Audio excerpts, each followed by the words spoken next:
So who's in charge of the flow of an event? I mean, really. Hi, it's Bill. This is Creative License, and thanks again for being a part of my little dog and pony show. This is brought to you by my sponsors, Electro Voice and Promo Only, DJ Event Planner, Perfect Portals, Disc Jockey News, and of course, my workshop, The Entertainment Experience. Well, who's in charge of the flow of the event? Well, it really depends on who you talk to and who's got their hands on it at the time. Oftentimes, each of the vendors at, say, a wedding want to be in charge of that flow because that flow will affect the outcome of what they are bringing to the table. The caterer wants a certain flow and timing for what time the meal comes out and how the guests are enjoying the food and the atmosphere that they create. The photographer has a block of time maybe that they're going to be there, and maybe a certain time of the evening when the sun is going down, so they want to be sure that they are in charge of that specific timeline and the flow of the event. So they're going to come up with their own timeline, right? Then there's the planners who try to guess those things, oftentimes without the help of the vendors, or sometimes they do. But on the day of the event, the evening flows with the feelings that are happening, right? Each of those events are important, but there's a timing that most of the vendors don't really understand when it comes to how to feed it to an audience. And that's where you come in. Because on the day of the event, the professional entertainer understands that all of these things do need to come together. But if one of those things, as the evening progresses, some of those things can adjust to be sure that the overall experience works out well. And depending on how important each one of those things are to the end of the event, to the overall feelings that the guests are going to be having, then the performer has got their finger on the pulse of that.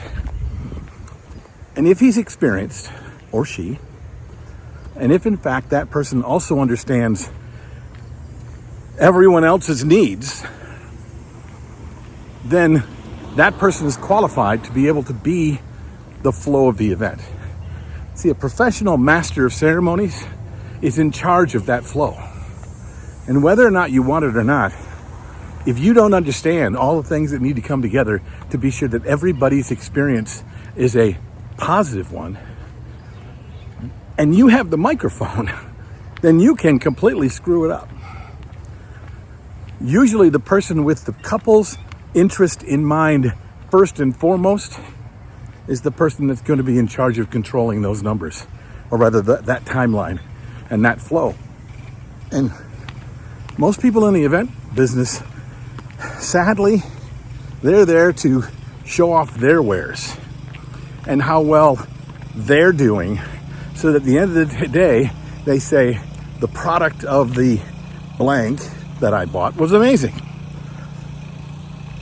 My job, and what I believe is the professional master of ceremonies job, is to, in the live situation, while it's happening, bring all of those things together in a way that is touching, moving, inspiring, and gets the job done. When it comes to specific timelines, the number one hard time of a timeline at any event is the catering. What time does dinner begin? Because if you're making dinner, I've worked in the restaurant business, so if the chef in the back is timing dinner, he's been timing it all day. And it's supposed to come out fresh, hot, and beautiful for 250 people at 6 o'clock. You better be damn sure that whatever you do and any other timeline stuff is done and the guests are in their seat and ready for that meal at 6 o'clock. Because you can and probably will be blamed, because the caterer has to stick with time. You, as the MC, now create, except for the hard times, like the beginning of the ceremony, the beginning of the dinner, everything else is if this, then that. In other words, there's a lot of things that have to happen for the next thing to happen. So you have your finger on the pulse of all those things, and you have the finger on the pulse of the client and how they're feeling and what they're excited about and how they're feeling at the time. It's a lot of juggling. And if you really have them in mind and you really are watching carefully, then you probably should be in charge. What do you think? A lot of people disagree with me on this, and most of them don't work in my industry. I'm Bill. This is Creative License, and I'll see you next time.